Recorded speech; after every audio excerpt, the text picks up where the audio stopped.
اللہ تعالیٰ کی توفیق سے سیرت النبی صلی اللہ علیہ وسلم کے مقدس عنوان پر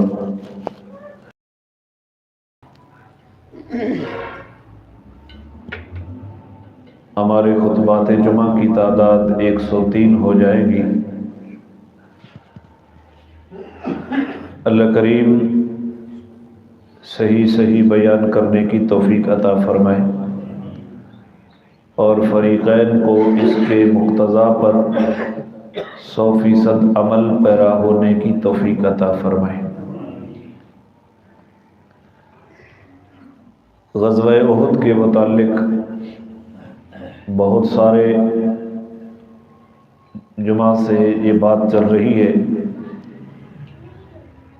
جناب رسول اللہ صلی اللہ علیہ وسلم میدان احد سے فارغ ہو کر مدینۃ المنورہ میں تشریف لائے اور آپ نے اپنی تلوار سیدہ فاطمہ الزہرا رضی اللہ تعالی عنہا کو دی، جو خون آلود کہ بیٹی اس کو صاف کر دو، آج یہ تلوار میرے حق میں صحیح ثابت ہوئی ہے۔ پھر حضرت علی رضی اللہ تعالی عنہ نے بھی اپنی تلوار حضرت فاطمہ کے حوالے کی، وہ بھی خون آلود تھی کہ اسے صاف کر دو، آج یہ بہت بہتر انداز میں چلی۔ تو رسول اللہ صلی اللہ علیہ وسلم نے حضرت علی المرتضیٰ کو فرمایا، آج علی تو نے بھی بے لاگ اور بڑی بہادری سے جنگ لڑی ہے، لیکن سہل ابن حنیف رضی اللہ تعالی عنہ اور حضرت ابو دجانہ رضی اللہ تعالی عنہ نے بھی بے مثل اور بے مثال اور پوری دلیری سے اس جنگ کو لڑا ہے۔ تو ان کی تعریف جناب رسول اللہ نے اپنے گھر آ کر فرمائی۔ تو آپ تشریف لائے، شام کا وقت تھا، پوری رات مدینہ کے داخلی رستوں کے اوپر پہرا رہا کہ کہیں دشمن واپس نہ پلٹ آئے۔ صحابہ کرام زخموں کے باوجود مدینۃ المنورہ کی چوکیداری کرتے رہے، جناب رسول اللہ صلی اللہ علیہ وآلہ وسلم کے گھر کی حفاظت کرتے رہے۔ پوری رات یہ پہرا جاری رہا اور آپ صلی اللہ علیہ وسلم واپس آئے تو یہودی اور مدینہ کے اندر رہنے والے منافقین انہوں نے خوشی کے شادمانے بجائے۔ یہودی بھی اسلام مخالف تھے اور اس کی وجہ میں آپ کو بتلا چکا ہوں ہجرت کے وقت کہ یہ لوگ اپنی کتابوں میں جناب رسول اللہ کا تذکرہ پاتے تھے، لیکن جب آپ کی بعثت بنی اسماعیل میں ہوئی تو یہ حسد میں مبتلا ہو گئے اور یہ کتمان حق کے مجرم بنے۔ انہوں نے وہ صفات جو تورات میں موجود تھیں آپ کی، ان کو جاننے کے باوجود آپ کا انکار کر دیا اور آپ کی دشمنی کے اوپر تل گئے، اور یہ سمجھا کہ چونکہ مدینہ کے اندر ہماری مذہبی پوزیشن مستحکم ہے، لوگ ہمیں اپنا پیر رہبر اور ہمیں ہی سب کچھ سمجھتے ہیں، اگر ہم ان کی تابعداری کر لیں گے تو ہماری گدیاں آباد نہیں ہو سکیں گی۔ اس لیے یہود نے مخالفت کی اور منافقین مدینہ، ان کا سرغنہ عبداللہ بن ابی تھا۔ حضور کی آمد سے پہلے مدینہ کے لوگوں نے بالاتفاق عبداللہ بن ابی کو اپنا سردار منتخب کر لیا تھا، اس کی تاج پوشی باقی تھی، لیکن اتنے میں جناب رسول اللہ صلی اللہ علیہ وسلم مدینہ میں آ گئے تو اس نے پہلے تو مخالفت کی، لیکن جب اس نے سمجھا کہ میری قوم قبیلے کے لوگ زیادہ تر مسلمان ہو گئے تو اس نے بھی خیریت اور عافیت اسی کے اندر سمجھی کہ میں بھی بظاہر کلمہ پڑھ لیتا ہوں لیکن اندر سے پوری دشمنی کروں گا۔ تو اس کے ایمان کے آگے رکاوٹ جو چیز بنی وہ چیز بنی وجاہت، پروٹوکول، کہ لوگ تو میری پرستش کرنے جا رہے تھے اور حضور کے آنے کے بعد میری اقتدار ختم ہو گیا، تو اس کے جو پیرو تھے، اس کے ساتھی وہ منافقین تھے۔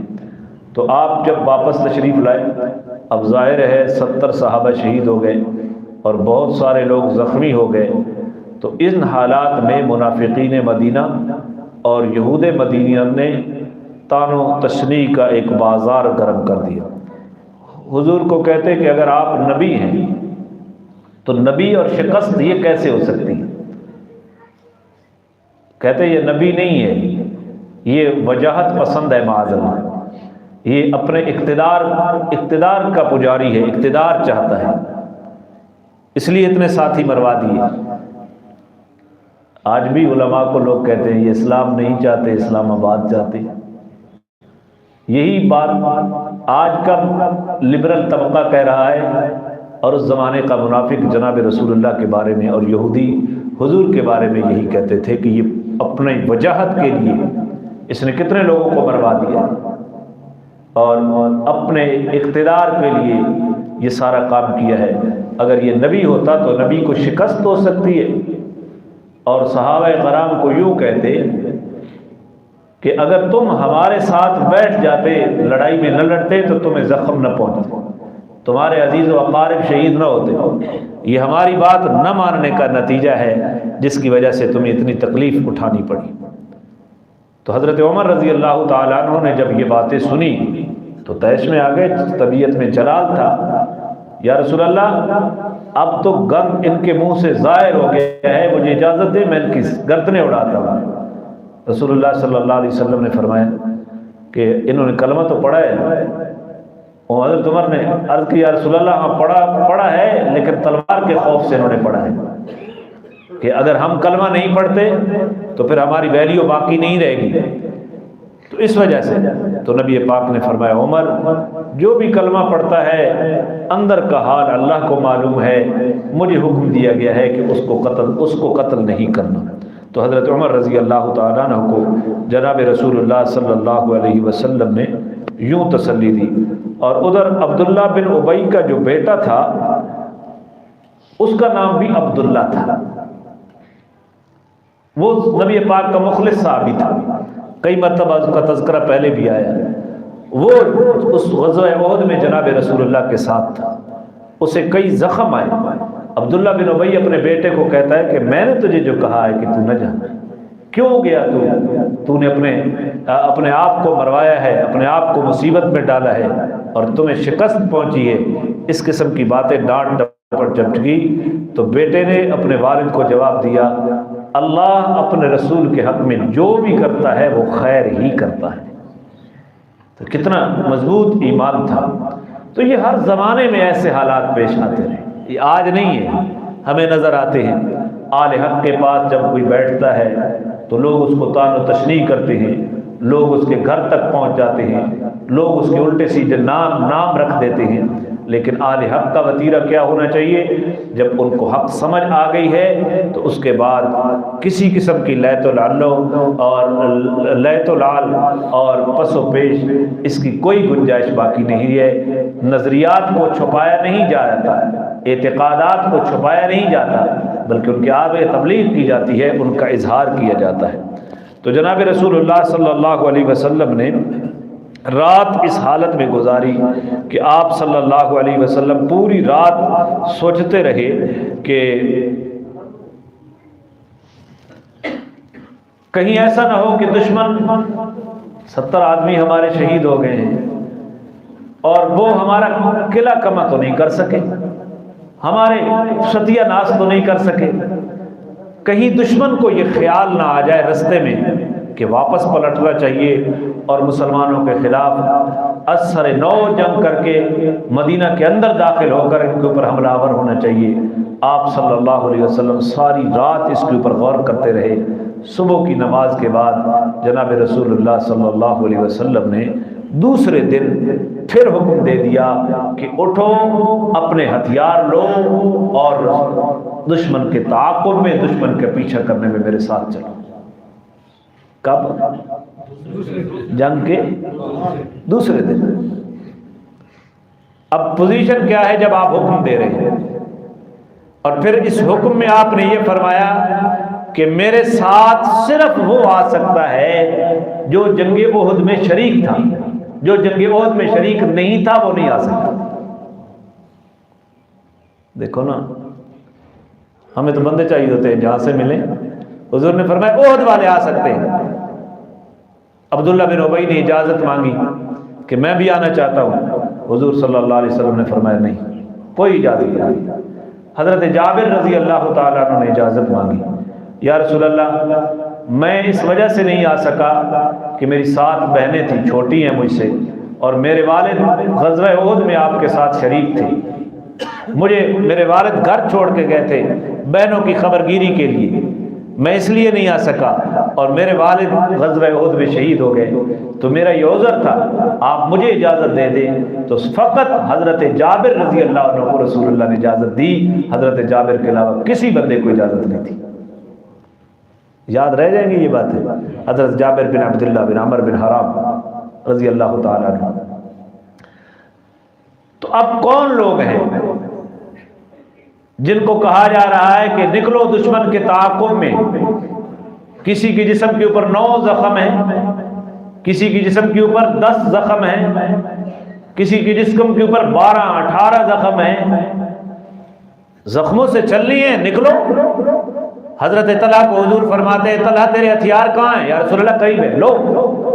اب طلحہ کے سینے کے اوپر، صرف سینے کے اوپر 9 زخم تھے، اور پورے جسم کے اوپر 70 زخم تھے، ہاتھ چلتا، انگلی کٹ گئی تھی، پوری تیر جناب رسول اللہ کے آگے حضرت طلحہ نے جھیلے۔ حضرت طلحہ آ گئے۔ اب صحابہ نے کتنا علاج کیا تھا ان زخموں کا؟ بس کوئی کپڑا جلا کر اپنے زخموں کے اوپر رکھ لیا تھا، اس سے زیادہ علاج نہیں کر سکتے تھے۔ زخموں سے چور ہے، اور حضور کا حکم ہے نکلو، اور نکلے بھی وہ جو صرف میدان احد میں تھے۔ اور پھر پیغمبر علیہ الصلوۃ والسلام کی اپنی پوزیشن کیا ہے؟ حضور صلی اللہ علیہ وسلم کی پوزیشن یہ ہے کہ خود کی 2 کڑیاں آپ کے رخسار اقدس کے اندر گڑ گئی تھی، اور ان کو دانتوں سے نکالا گیا تھا، اور آپ صلی اللہ علیہ وسلم کا نیچے کا ہونٹ اندر کی جانب سے زخمی تھا۔ آپ کے سامنے کے دانت میدان احد میں شہید ہو گئے، اور آپ صلی اللہ علیہ وسلم کے چہرے اقدس کے اوپر پتھر لگا، اس کا زخم بھی موجود تھا، خود آپ زخمی ہیں، آپ نکل کھڑے ہوئے۔ صحابہ زخمی ہیں، نکل کھڑے ہوئے، کسی نے بھی بہانہ نہیں لگایا، کسی تاریخ میں یہ نہیں ملتا، سب رسول اللہ صلی اللہ علیہ وسلم کے ساتھ نکل کھڑے ہوئے۔ اور قرآن نے اس کا تذکرہ کیا، الذین استجابوا للہ والرسول من بعد ما اصابهم القرح، جن لوگوں نے اللہ اور اللہ کے رسول کی بات کے اوپر لبیک کہا بعد اس کے کہ ان کو زخم پہنچ چکا تھا، بعد اس کے کہ ان کو زخمی حالت میں وہ رسول اللہ کے دوبارہ حکم کے اوپر لبیک کہہ رہے تھے۔ للذین احسنوا منہم واتقوا اجر عظیم، اور ایسے نیکوکار اور پرہیزگاروں کے لیے اللہ تعالیٰ نے اجر عظیم تیار کر رکھا ہے۔ کیا تیار کر رکھا ہے؟ ایسے لوگوں کے لیے اللہ تعالیٰ نے اجر عظیم تیار کر رکھا ہے۔ تو اب رسول اللہ صلی اللہ علیہ وسلم نکل پڑے۔ دوسرے دن صبح کو جھنڈے کے بارے میں 2 روایتیں ہیں، جھنڈا حضرت علی کے ہاتھ میں دیا یا حضرت ابو بکر صدیق کے ہاتھ میں دیا۔ اس غزوہ حمراء الاسد اس کا نام ہے، اور آپ نے حضرت عبداللہ بن ام مکتوم رضی اللہ تعالیٰ عنہ کو مدینہ میں اپنا قائم مقام چھوڑا کہ نماز بھی تو نے پڑھانی ہے اور اقتدار بھی تیرے حوالے ہے۔ جس کے حوالے مسلح کیا، بولتے نہیں، ایک گل بڑی اوکھی ہضم نہیں تھی۔ مولوی کیا لیتا ہے اقتدار سے؟ آپ قائم مقامی پڑھیں، جس کا مسلح اقتدار۔ آپ مرض وفات میں ہیں، مسلح کس کے حوالے کر دیں؟ جی حضور کی زندگی میں 17 نمازیں ابو بکر نے پڑھائی، ایک نماز حضرت عمر نے پڑھائی پہلی۔ آپ حجرے میں شدید درد میں، جب عمر کی قرات کی آواز آپ کے کانوں میں پہنچی تو حضور صلی اللہ علیہ وسلم نے فرمایا لا لا لا یا باللہ ذالک والمسلمون الا ابا بکر، اللہ اور مسلمان ابو بکر کے علاوہ ہر ایک کا انکار کرتے ہیں۔ پھر ابو بکر نے نماز پڑھی، حضرت عباس موجود تھے، حضرت علی موجود تھے، حضرت عمر موجود ہے، ہٹایا گیا مصلی سے پیچھے۔ کس کا انتخاب کیا گیا؟ مصلی کس کو دے گئے حضور؟ حضرت عائشہ کہتی ہیں کہ رسول اللہ نے مجھے فرمایا کہ میرا دل کرتا ہے کہ میں تیرے والد کو خلافت لکھ کے دے جاؤں، لیکن یہ معاملہ میں نے اللہ کے اوپر چھوڑ دیا، مجھے یقین ہے کہ اللہ مسلمانوں کو ابو بکر کے علاوہ کسی اور کے اوپر راضی بھی نہیں کرے گا۔ تو حضور جس کو مصلی دے گئے، اقتدار صحابہ نے کس کو دیا؟ اسی کو دیا۔ یہ انگریز نے ہمارے اوپر محنت کی ہے۔ آج جہاں جہاں اسلامی تحریکیں چلتی ہیں نفاذ اسلام کی، وہیں ان کو کبھی دہشت گرد کہا جاتا ہے، کبھی کچھ کہا جاتا ہے۔ اب تو پوزیشن یہ ہے کہ آپس میں لڑاؤ، اسلحہ بیچو اور قوت بھی نہیں کی ضائع کرو۔ اللہ تعالی ہمارے حکمرانوں کو ہوش کے ناخن نصیب فرمائے۔ دوبارہ یہ پرچہ حضرت عبداللہ بن ام مکتوم رضی اللہ تعالیٰ عنہ کو جناب رسول اللہ صلی اللہ علیہ وسلم نے دیا، اور آپ صلی اللہ علیہ وسلم چل پڑے قریش مکہ کے تعاقب میں۔ چلتے چلتے زخمی صحابہ کو لے کر 8 میل دور ایک مقام ہے حمراء الاسد، وہاں پہنچے۔ کیا نام ہے؟ حلوے علی، حمراء الاسد۔ وہاں جا کر پہنچے اور آپ نے پڑاؤ ڈالا۔ وہاں جب آپ پہنچے تو وہاں ایک آدمی معبد خزاعی، قبیلہ بنو خزاعہ کا معبد بن ابی معبد خزاعی، وہ آپ صلی اللہ علیہ وسلم کے پاس میدان احد میں شہداء کی تعزیت کے لیے اور زخمیوں کی تیمارداری کے لیے آپ کے پاس آیا۔ زمانہ جاہلیت میں بنو خزاعہ اور بنو ہاشم کے درمیان حلیفانہ تعلقات تھے، دوستانہ تعلقات تھے۔ اس بنیاد پر وہ جناب رسول اللہ کے پاس تعزیت کے لیے آیا، اور آپ صلی اللہ علیہ وسلم نے معبد کو یہ ڈیوٹی دی۔ اس کے اسلام میں اختلاف ہے کہ یہ اسلام لایا یا نہیں لایا۔ تو معبد کو یہ ڈیوٹی دی کہ تو ابو سفیان کو جا کر ہمارے متعلق ڈراؤ کہ نکل چکے ہیں مسلمان۔ اب قریش مکہ کا لشکر 36 میل دور پڑاؤ ڈالے ہوئی ہے، مدینہ سے 36 میل دور۔ وہاں جا کر ادھر رسول اللہ صلی اللہ علیہ وسلم آپ سن رہے ہیں ابھی کہ آپ نے ساری رات اس فکر میں گزاری کہ کہیں دشمن واپس نہ پلٹ آئے، اس لیے آپ نے صبح اعلان کیا کہ جو احد میں شریک تھے صرف وہی میرے ساتھ نکلے، دشمن کا کیا کرنا ہے؟ پیچھا کرنا ہے، تعاقب کرنا ہے۔ تو آپ کو جب دو بات آپ کے دماغ مبارک میں کھٹکی، وہ حقیقت بن کر سامنے آ گئی۔ ادھر قریش مکہ 36 میل دور پڑاؤ ڈال کر آپس میں چہمگوئیاں کرنے لگے۔ ان کے جوشیلے نوجوان وہ کہنے لگے کہ ہم نے 70 آدمیوں کو مارا ہے، بہت سارے لوگ ان کے مارے گئے، لیکن سربراہ مردہ لوگ تو بچ گئے ہیں، لہذا ہمیں واپس پلٹنا چاہیے اور مدینہ کے اندر داخل ہو کر ان کے سربردہ لوگوں کو قتل کرنا چاہیے، اس وقت تک واپس نہیں آنے چاہیے۔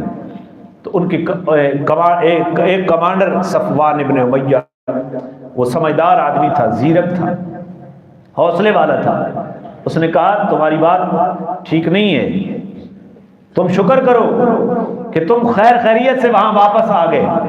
دوبارہ یہ غلطی اگر تم نے مدینے میں کی تو وہ لوگ بھی شامل ہو جائیں گے جو پہلے عہد میں نہیں آئے تھے، اور انہوں نے ایمانی قوت کی بدولت لڑنا ہے تمہارے ساتھ۔ تمہاری یہ رائے ٹھیک نہیں ہے۔ لیکن جو شیلے نوجوانوں کے آگے وہ آواز پست ہو گئی۔ آج بھی یہی ہوتا ہے، آج بھی پوری دنیا کے اندر دیکھ لو، مذہبی لوگوں کے پاس قیادت نہیں ہے، سیاسی لوگوں کے پاس قیادت نہیں ہے، قیادت کارکنوں کے ہاتھ میں کھلونا بنی ہوئی ہے۔ ہمارے اکابرین دیوبند، برے صغیر پاک و ہند میں بسنے والے حضرت سید حسین المدنی رحمۃ اللہ علیہ کے پوتے 2017 میں ازا خیل میں ہم اجتماع میں شریک تھے۔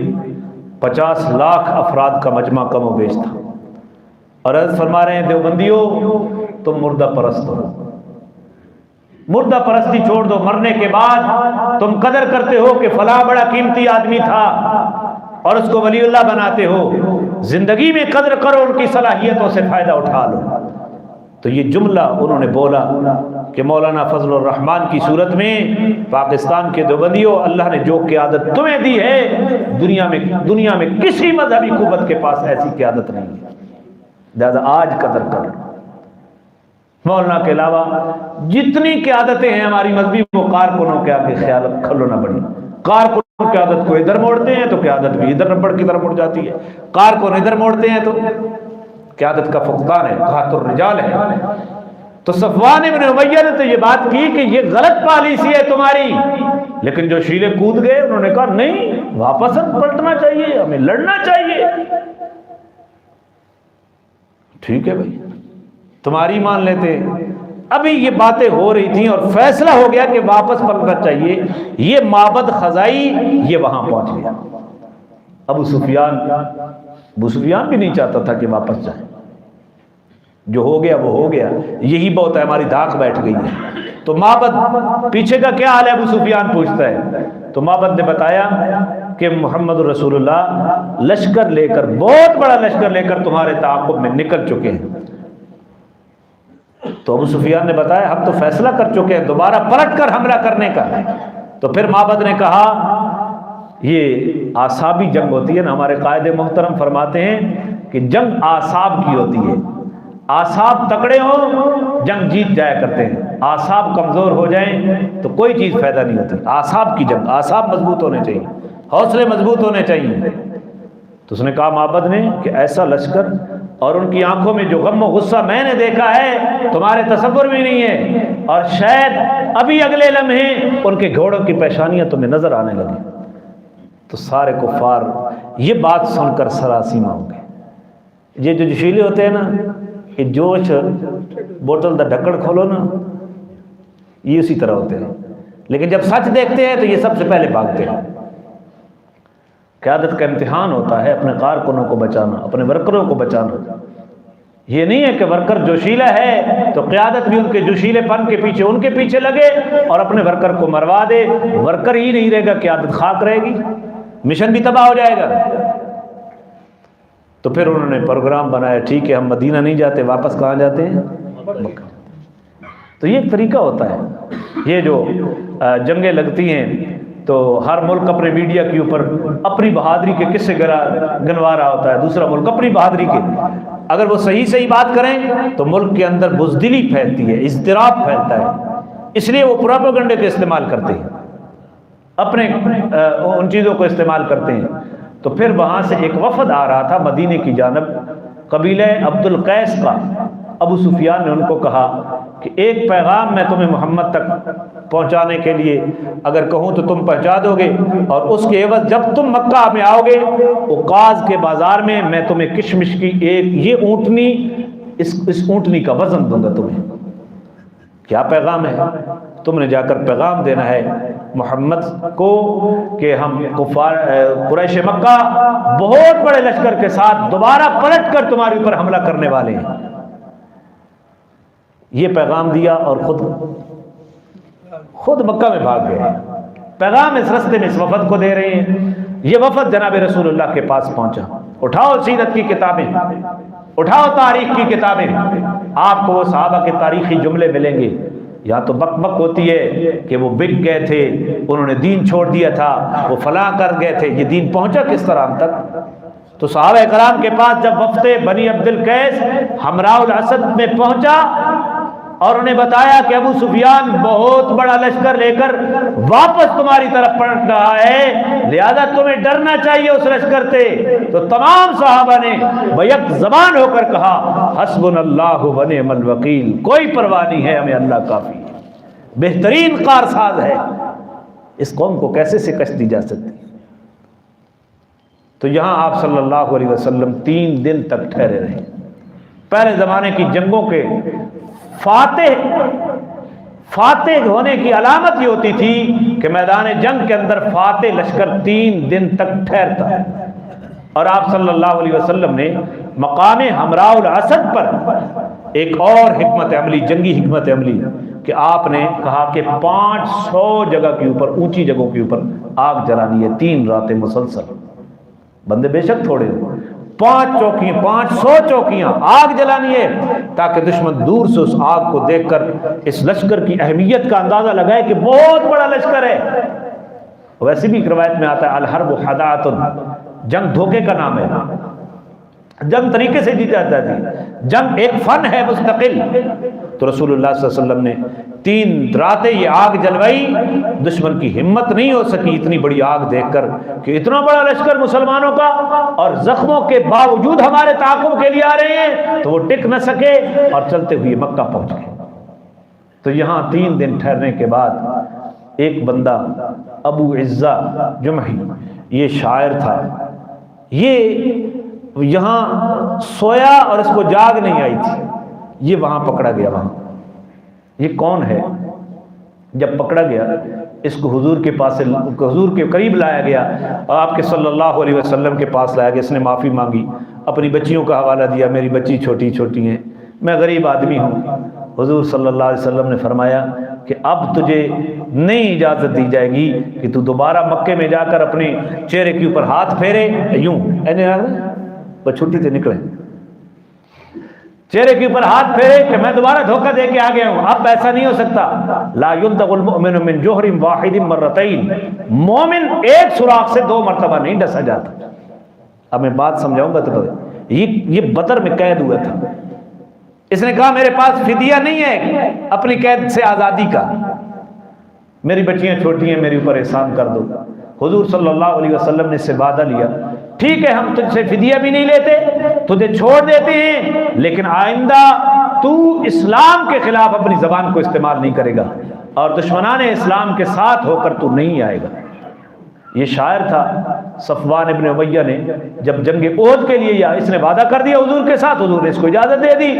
تو جب جنگ احد کی تیاری ہو رہی تھی تو صفوان ابن امیہ نے اس کو لالچ دیا کہ تو دوبارہ مسلمانوں کے خلاف آ اور شاعری کر کے بھڑکا لوگوں کو اس جنگ کے لیے۔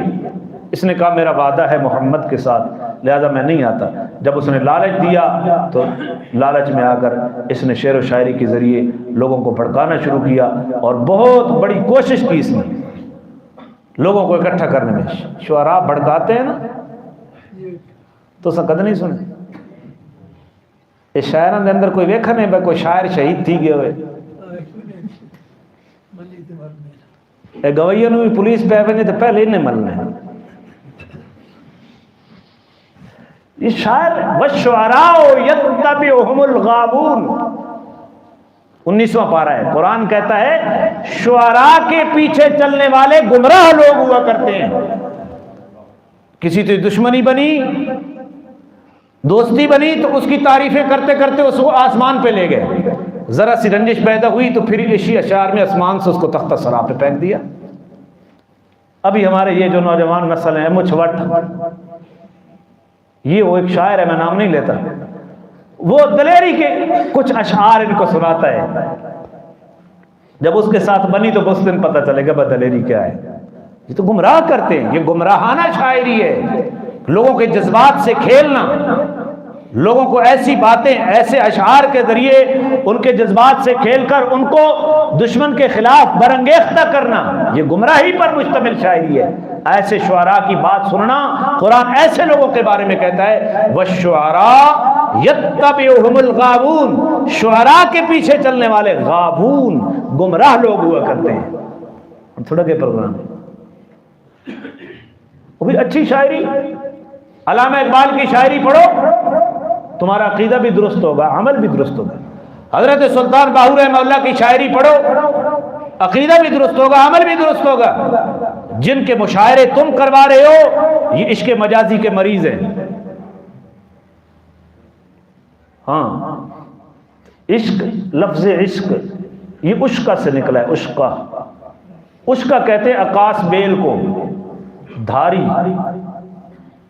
اکانو وال چر پائے ونجے نا تاکہ دھاری فلانی بیری تیوسی علا کے چٹنی لا کٹ کے تھلا میں، اس کو عکاس بیل کہتے ہیں۔ عشقہ، اس کا نہ سر ہوتا ہے نہ پیر ہوتا ہے، جس درخت کے اوپر وہ پیلے رنگ دی، جس درخت کے اوپر وہ چڑھ جائے نہ اس کی ابتدا ہے نہ انتہا ہے، خود اس کی زندگی تو ہے نہیں، جس درخت کے اوپر چڑھ جاتی ہے اس کا بھی ستیہ ناش کر دیتی ہے، وہ درخت بھی سکھ گیا۔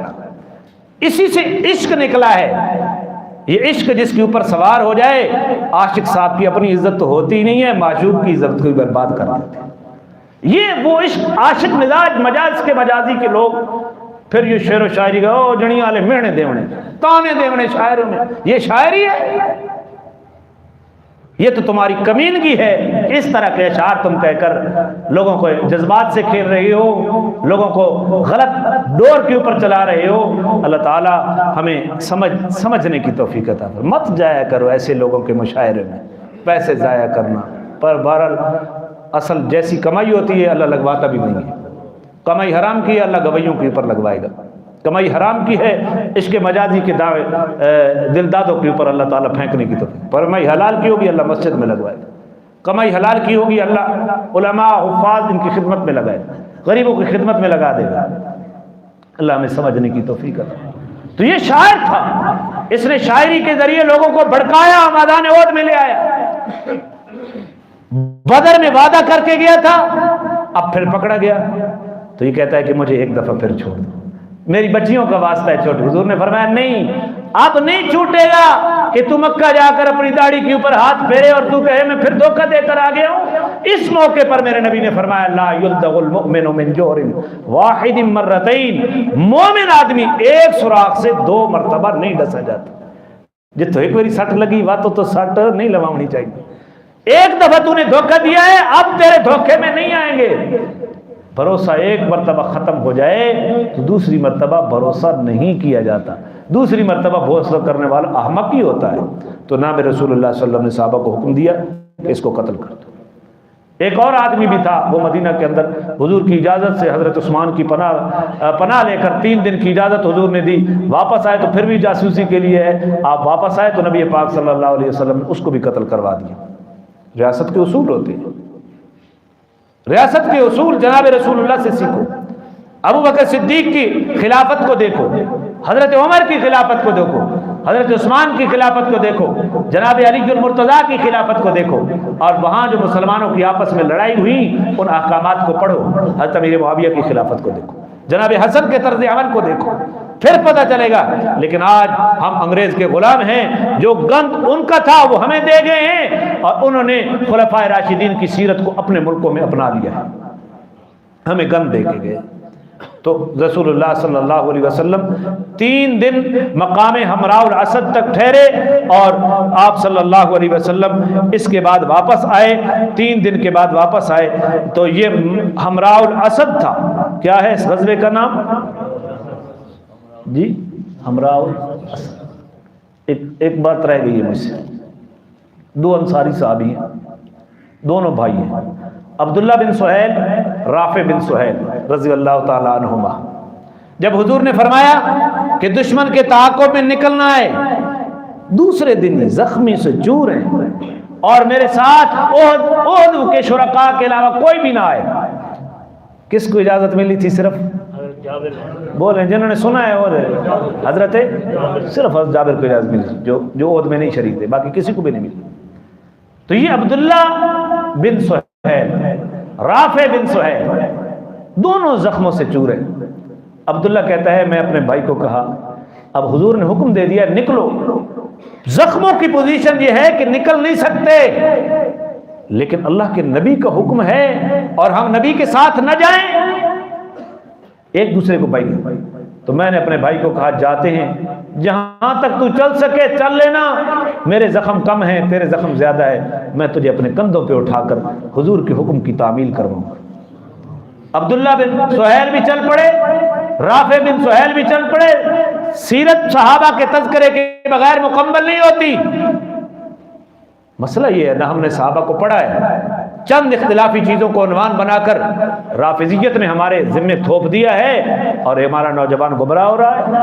تو یہ چلتے ہیں، کہیں پیدل چل رہے ہیں، اور جہاں وہ حضرت رافع زخموں سے چور تھے، وہ جہاں تھک جاتے حضرت عبداللہ اس کو کندھوں کے اوپر اٹھا کر چل پڑتے، جب عبداللہ خود تھک جاتے تو پھر دونوں پیدل چلتے۔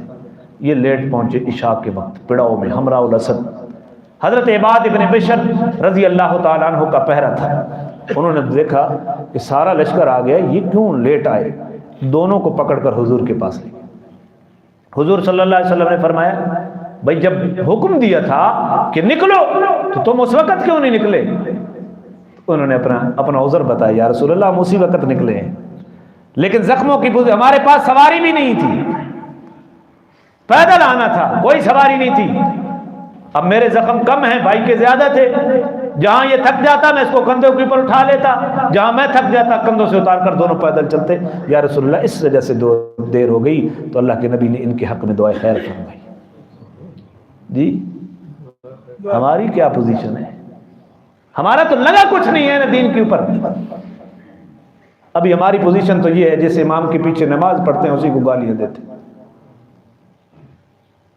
اسی کے گلے شکوے کرتے ہیں، کچھ بھی نہیں لگا ہمارا دین کے اوپر۔ اللہ تعالی ہمیں صحابہ کرام رضوان اللہ تعالی عنہم اجمعین ان کی سیرت کو سمجھنے کی توفیق عطا فرمائے اور ان کے نقش قدم پر چلنے کی توفیق عطا فرمائے۔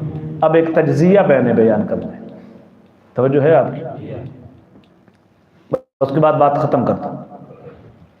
میدان احد کے اندر کتنے صحابہ شہید ہو گئے؟ 70۔ تیر انداز 40 شہید ہو گئے۔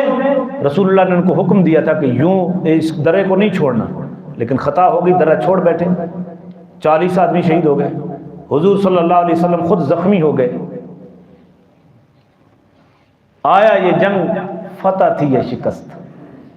تو کئی لوگوں نے کہا کہ یہ شکست ہے، شکست نہیں ہے۔ سنو، یہ بات اپنی جگہ پہ ٹھیک ہے کہ پہلے والے میں مسلمان غالب تھے، مسلمانوں کی اس غلطی کی وجہ سے خالد بن ولید نے پیچھے سے حملہ کیا تو میدان دشمن کے ہاتھ میں آ گیا، رسول اللہ نرغے میں گر گئے اور کچھ صحابہ کے پاؤں اکھڑ گئے، وہ مدینہ میں جا کر کھڑے ہوئے۔ یہ ساری باتیں ٹھیک ہیں، لیکن اصل مسئلہ یہ ہے کہ تکلیف پہنچتی رہتی ہے۔ بڑے بڑے سپہ سالاروں کو تکلیف پہنچی، ان کے ساتھی زیادہ مرے۔ فتح مکی لشکر کی تب کہہ سکتے ہیں کہ جب اس زمانے میں فتح کی علامت یہ ہوتی تھی کہ میدان جنگ میں دشمن 3 دن تک رہتا، تب اس کو فاتح۔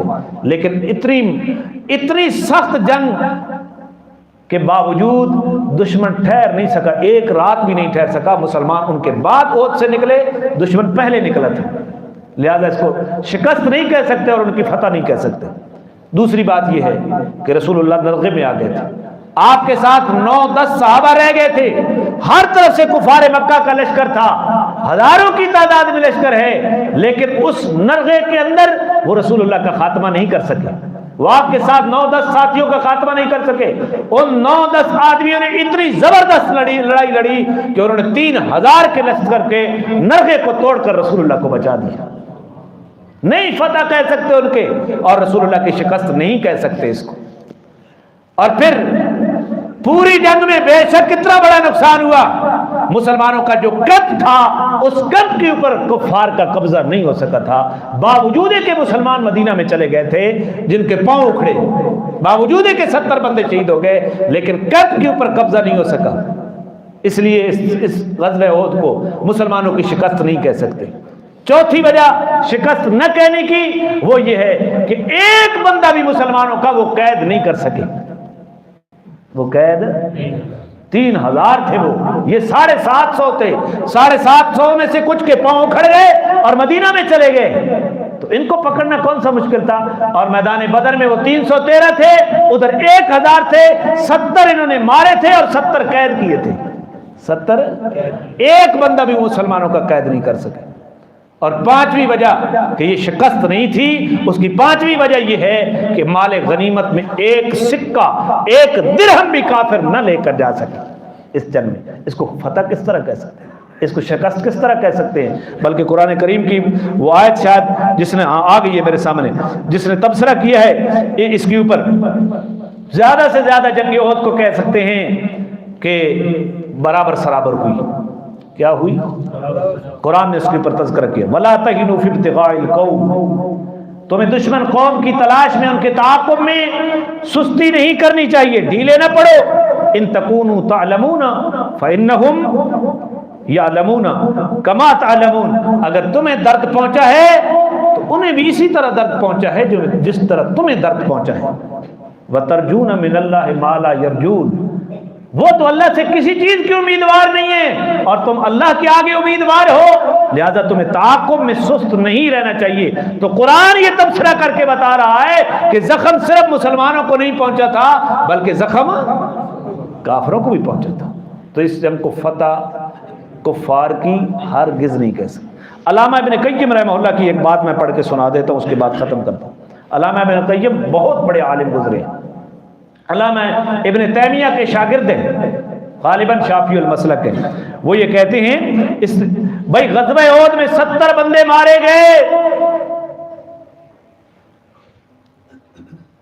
اس کی کچھ حکمت تھی، اور یہ واضح فتح بھی نہیں ہو سکی۔ اس کی حکمت کیا تھی کہ مسلمانوں کو کہا گیا کہ اس درے کو نہیں چھوڑنا، تیر اندازوں کو فتح ہو یا شکست۔ انہوں نے پیغمبر کے حکم کی خلاف ورزی ان سے ہو گئی تو فتح آئی ہوئی شکست میں بدل گئی۔ فتح آئی ہوئی 70 بندے شہید ہو گئے، اس کے بعد پہلے تو ایک بندہ بھی نہیں شہید ہوا۔ تو یہ ہے اللہ تعالیٰ کی حکمت، یہ ہے کہ اگر پیغمبر کے حکم کی خلاف ورزی کرو گے تو پھر اللہ کی مدد نہیں آئے گی۔ اللہ یہ بتانا چاہتے تھے، اسی تو ساری پوریاں کرنے پہ جی، شادی آ جائے تو پیغمبر دیا ساریاں گلاں پوری ہو گئی، آنے کی دیر ہے، حرام مال کہیں سے نظر آ جائے۔ یہاں اللہ یہ بتانا چاہتے ہیں، علامہ ابن قیم نے کہا کہ پیغمبر کی حکم کی خلاف ورزی 40 صحابہ سے ہوئی تو پیغمبر بھی زخمی ہو گیا، پیغمبر کے دندان بھی شہید ہو گئے، 70 صحابہ شہید ہو گئے، آئی ہوئی فتح شکست میں بدل گئی۔ تو اللہ بتانا یہ چاہتے تھے کہ پیغمبر کے احکامات کی خلاف ورزی ہوگی تو پھر میری مدد۔ دوسری چیز کہ اگر نبی کو ہمیشہ فتح ہو، ہمیشہ فتح ہو، کبھی جنگ میں دوسری صورت پیش نہ آئے، تو پھر جو منافق قسم کے لوگ ہیں وہ ہمیشہ آپ کی صفوں میں گھسے رہیں گے اور ان کا پتہ بھی نہیں چلے گا۔ لہذا اللہ تعالیٰ نے کبھی دوسری صورت پیش کر کے لیمیز اللہ الخبیث من الطیب، ناپاک کو پاک سے الگ کرنے کے لیے ایسی صورتحال کو اللہ پیغمبر کی موجودگی میں پیش کرتا ہے تاکہ منافق الگ ہو جائے اور مخلص الگ ہو جائے۔ یہ اس کی ایک حکمت ہے۔ غزوہ احد میں یہ جو کچھ ہوا اور یہی ہوا، منافق سامنے آ گئے۔ اور تیسری حکمت یہ، اگر ہمیشہ شکست ہو تو پھر پیغمبر جس دعوے کو لے کر نکلا ہے لا الہ الا اللہ، وہ دعویٰ کبھی بھی پایا تکمیل تک نہیں پہنچ سکتا کہ پیغمبر کو شکست ہو، ایسی بات نہیں ہو سکتی۔ اور بھی کئی وجوہات علامہ ابن قیم نے لکھی ہیں، وقت پورا ہو گیا ہے، کافی ہے۔ ایک بات اور کرتا ہوں، اس ساری جنگ میں 1000 بندہ نکلا، 300 آدمیوں کو دشمن کے سامنے لے کر واپس کون پلٹا؟ جنہوں نے سنی ہے وہ تو بولو خدا کے لیے، عبداللہ بن ابی۔ اس نے کہا لڑکوں کی بات مان کر باہر نکل آئے، ہم نے کہا مدینہ میں اندر دفاع کرو، مدینہ کے اندر رہ کر، ہم بوڑھوں کی نہیں مانی گئی، نوجوانوں کی مان کر باہر نکل آئے۔ یہ تو اپنے آپ کو مروانا ہے، 3000 کے لشکر کے ساتھ 1000 ٹکرانا، واپس آؤ، یہ جنگ نہیں ہے۔ 300 بندہ لے کر کون؟ عبداللہ بن، جب زخمی ہو کر آئے رسول اللہ اور صحابہ تو انہوں نے کہا کہ اگر یہ پیغمبر ہوتا تو یہ حالت پیش آتی، یہ تو اقتدار کا پجاری ہے، یہ تو وجاہت کا پجاری ہے۔ یہ عبداللہ بن ابی اور اس کی پارٹی نے کہا تھا۔ اسی عبداللہ بن ابی کا بیٹا بھی زخمی ہو کر آیا، یہ رسول اللہ کا مخلص صحابی تھا، اس کا نام بھی عبداللہ تھا، باپ کا نام بھی عبداللہ ہے، بیٹے کا نام بھی کیا ہے؟ عبداللہ۔ اس کو باپ نے کہا، میں ابھی بتا چکا کہ تو کیوں گیا ہے اپنے آپ کو مروانے کے لیے، حالت دیکھ اپنی۔ جب باپ نے ڈانٹا تو بیٹے نے کہا اللہ نے اپنے پیغمبر کے بارے میں جو کچھ کیا ہے وہ خیر پر مشتمل ہے، وہ شر پر مشتمل۔ اگلا جمعہ آ گیا نا، اگلا حضور ہمراہ الاسد سے بھی واپس آ گئے۔ اب توجہ آپ کی، توجہ بارنا بھی ہے، یہاں منافق اور مخلص کو پہچاننے کی ایک صورت نکل رہی ہے۔ این دشمن کے سامنے 300 بندے کو حضور سے الگ کر کے مدینہ میں آ گیا تاکہ دشمن کا حوصلہ بڑھے۔ اس سے بڑی بغاوت کوئی ہے؟ پھر نبی کے بارے میں تانے، اور اس کا طریقہ تھا ہر جمعے کو یہ ممبر کے پاس، جب حضور صلی اللہ علیہ وسلم جمعے کی تقریر کے لیے تشریف لاتے جمعہ پڑھانے کے لیے، یہ ممبر کے پاس کھڑے ہو کر کہتا، او مدینے والو اللہ کا شکر ادا کرو، اللہ نے تمہارے اندر اپنا پیغمبر مبعوث کیا ہے۔ کہتا کہ اللہ کا شکر ادا کرو کہ تمہاری ہدایت کے لیے اللہ نے پیغمبر تمہارے شہر میں بھیج دیا ہے۔ حضور کی تعریفیں ہر جمعے کو پہلے یہ کرتا، اس کے بعد حضور اپنا خطبہ شروع کرتے۔ غزوہ احد کے بعد ان ساری بدماشیوں کے باوجود پہلے جمعے کو پھر کھڑا ہو گیا۔ اور وہی بات جب اس نے کہا نا اللہ کا شکر ادا کرو کہ حضور ہمارے درمیان ہیں، ان کی برکتیں، ان کی وجہ سے رحمتیں آ رہی ہیں، تو جوان صحابہ جو شیلے انہوں اٹھے انہوں مجلے جناب کے دروگ کے ہوتے وغیرہ نہ کہ خبیث آدمی تو ہی ہے وہ جو کل میدان احد میں ہمیں اکیلا چھوڑ کے آ گیا تھا، آج کہہ رہا ہے شکر کرو پیغمبر تمہارے اندر ہے۔